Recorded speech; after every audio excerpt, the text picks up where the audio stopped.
Welcome to Let's Talk. Today we're going to be talking about the same story that I spoke about last video. We need to end SARS, and I've got one of my auntie who's actually experienced this same brutality. They haven't harmed her, but she's going to explain much better. And it's good to know that, that this is real. So, people might be thinking, people are saying that, oh, they're exaggerating. These youths are just looking for a way, to start up trouble. It's not. I've got someone who's going to be on, who we're going to hear very shortly about her experience. And she's actually experienced it. So we're going to hear about her. But before all that, have you subscribed? Have you liked it? And have you shared it? And don't forget that notification bell because you don't want to miss any of my juicy talk. So I've got my auntie on the phone who is going to explain to us her experience with this SARS. I hope you can hear us, Auntie. Hello, Auntie. Hello. Hello, everyone. How are you? I'm fine, thank you. Good. Welcome to Let's Talk. So today, the issue that's been going on with Nigeria and with the police brutality, the SARS issue. Yes. And I know you've got your own side of the story to also tell. Just to tell my audience how real this issue is. Can you please briefly and honestly tell us your experience, with the SARS? Well. It's such a terrible situation at the moment in Nigeria. And I can tell you that whatever the battle is about is real because I've experienced my own bit of the bitter cake. Wow. In 2008. Can you imagine? So, sorry, hold on, Auntie. So are you telling me your experience wasn't recently, it was actually in 2008? Yes, it was 2008. Wow. I can remember vividly, yes. Wow. So I went to Nigeria and there's this professor friend of mine that I have been speaking to over the phone. Okay. He lives in the States, he lectures in the States, and he just told me that he would like to meet me physically. Okay. And he was going to be in Nigeria. So I decided to go to Nigeria and meet up with him. Okay. So the day I got to Nigeria, he was going to be flying back to the States the following day. Okay. So I had to make sure that I see him that very evening. So my cousin picked me up from the airport, dropped my stuff at home. Okay. And then we went to meet him up at Sheraton Hotel, Ikeja. And we parked. When we met him, he decided we should hang out, maybe have pepper soup and drink somewhere around. Enjoy, the way we enjoy when we go there, Adi. Exactly, spot on. So we parked our car. My cousin's car was parked at Sheraton Hotel car park, and we went in Prof's friend's car, in the company of Prof and his friend. His friend who was I think an advisor to the commissioner or something. He was holding a very important office. Okay. With the state governor of Lagos State at the time. So this is someone that's actually big, big. Quite influential, yes. Wow. So it's like the SSG. I think it was the SSG, Secretary to the State Governor then. Wow. So we went to NT, they call the place Open Roof, NTA, at Oregon Road, Kudira Tabiola Way in Ikeja. And we were there till, it was late night actually. And it was just me, I was the only female, and my cousin, male, Prof and his friend, 2 other males, making 3 males, and myself, a female. Okay. So on our way coming back, just right at Okpebi Bridge, we were pulled by this so-called SARS men. Sorry, this is still, because for people like me that doesn't know the area very well, this is still in Lagos, right? Yes, Lagos. Yes, okay. Okpebi Allen. If you are going to Sheraton, coming from Okpebi, there's a bridge that links you. Okay. So it's called Okpebi Bridge. Okay. All right. So that place was quite dark, very dark. At that time, I don't know what it looks like now. It's been a long time since I've been there. So we were pulled over, and then these guys came and they kind of rudely and trying to frighten us, asked us off the car, all of us, and we came down and they were like calling names. Wait, hold on. Not that you guys did something wrong, not that you were speeding, not that you were crossing traffic light, not that you were not at all. Not just at all. like that. So they just stopped you for no reason. Yeah, they just pulled us over. And anyway, I understand the fact that they do normal routine stuff like that. That's fine, understandable. Okay. But you see, the manner of approach was actually uncalled for. Okay. Because aggressive. they pulled us and they started calling us names. They were just like, I can't remember those names, to be honest, but they were calling us names and they asked us down the car just like that. And they were talking to the guys like, these are gentlemen looking corporately dressed. Nobody was, nobody appears like a tout. Exactly. And I was furious and I was like, what's going on here? So I decided to call their bluff. And the next thing they were like, speaking in pidgin English, if you're not shut up there, I will blow your head off. What?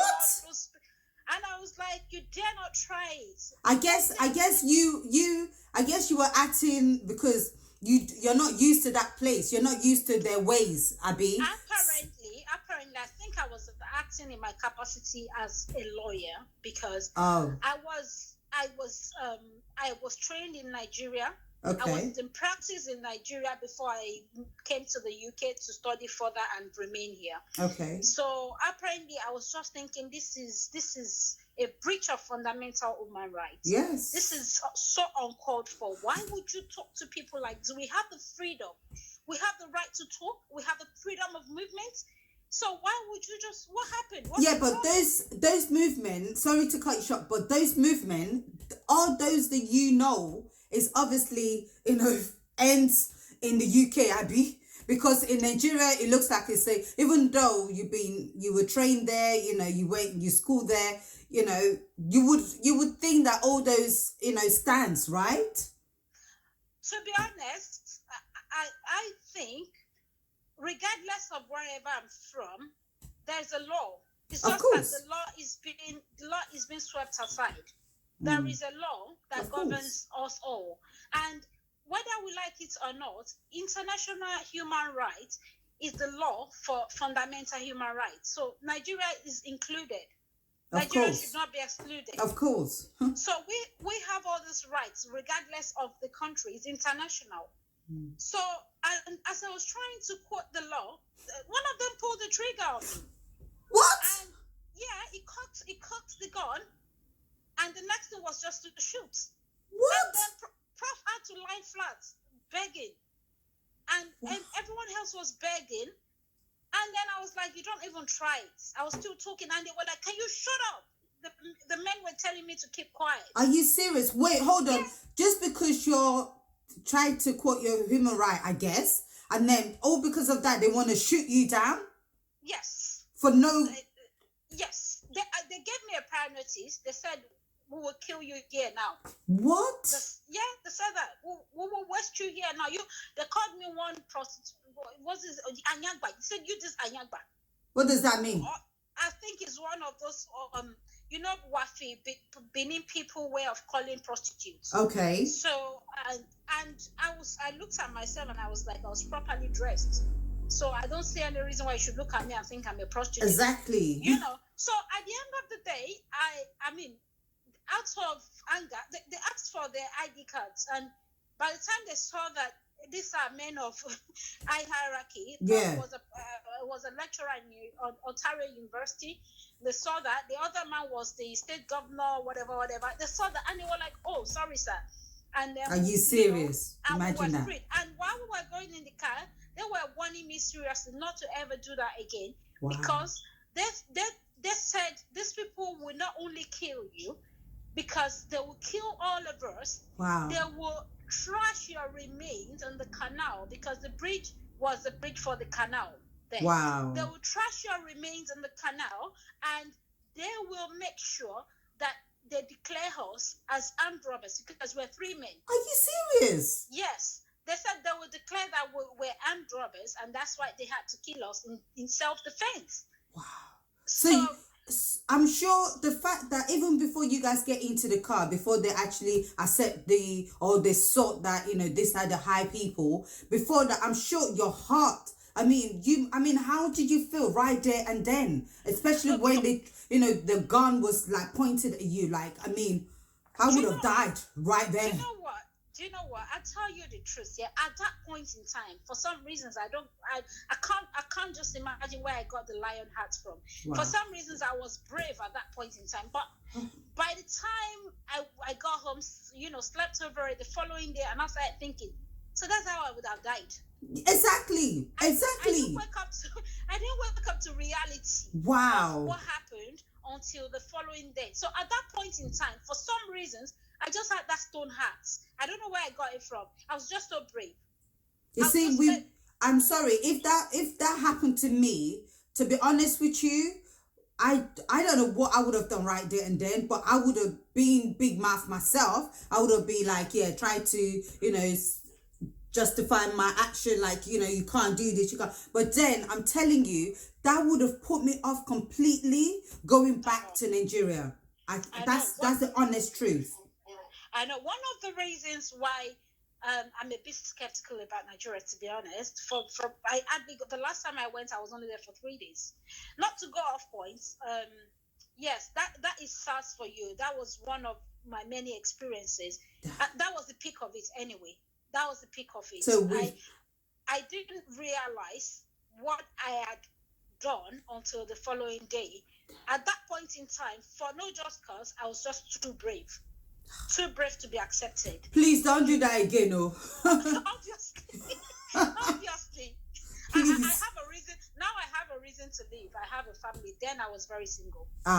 Single or no single, please. If anybody's watching out there, if they're listening, these SATs are real. They are real. They are out there. I don't know if they're out there to kill, if it's the devil that's speaking in them. Please don't even risk your life. It's not worth it. We can see all the protests going on, people screaming for help, crying for help. It's real. So please, if you go and visit Nigeria or any of your native country and there's, this kind of people there, please don't risk your life. Please. It's not worth it. Absolutely. It's not worth it. But thank you very much. It's, I'm so glad that I could, I have someone that could share their stories in regard to what is going on right now. And it just shows that, it hasn't been going on just recently. It's been going on for years. This is the reason why it has to stop now, right? Yes, it has to. It has to.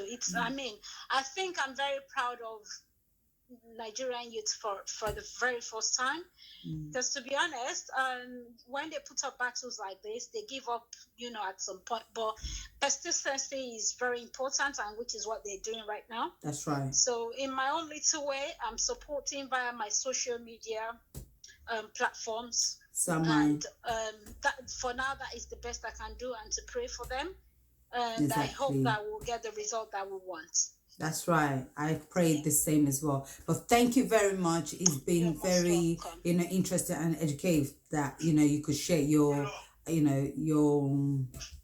what they call it. See, I'm into the mood now. Your experience. That's it. Thank you.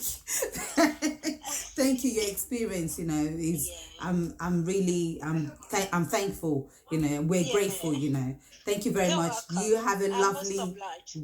You have a lovely weekend. Thank you. You're welcome. Thank you. Thanks for getting me on board. Bye. Well, there you go. You've heard her. You've heard her experience. Horrifying experience. Honestly, if that happened to me, I don't even think I have that confidence to go back home, to go back to my own country. That's her own country. That is where she was born and buttered. And look at what happened to her. So it could happen to anyone. And it's happening to people. It's happening to youth in Nigeria as we speak. So please, let's put a stop to it. Let's end SATs. We have to. It's a must. And I'm glad, like she said, she's happy that the youth are coming out. We have to come out. We need to fight for ourselves. Because if the leaders are not fighting, if they're not helping us, we have to help ourselves. We are the future of tomorrow. I've said that in my previous video, and I'm saying again, we are the future of tomorrow. So let's end this brutality. It has to end. Enough is enough. We shouldn't be scared to go back to our own country. We shouldn't be scared in our own country. When we go to other countries, we're scared because we don't know what will happen to us. Now going back to our own country and we're still scared, then what? It doesn't make sense. Please, let's put a stop to it. If you're listening, leaders, we're begging you, please. We're not fronting, we're not showing off, we're not, acting up. No, we're not. We're begging you. We're asking for mercy. End this police brutality, please.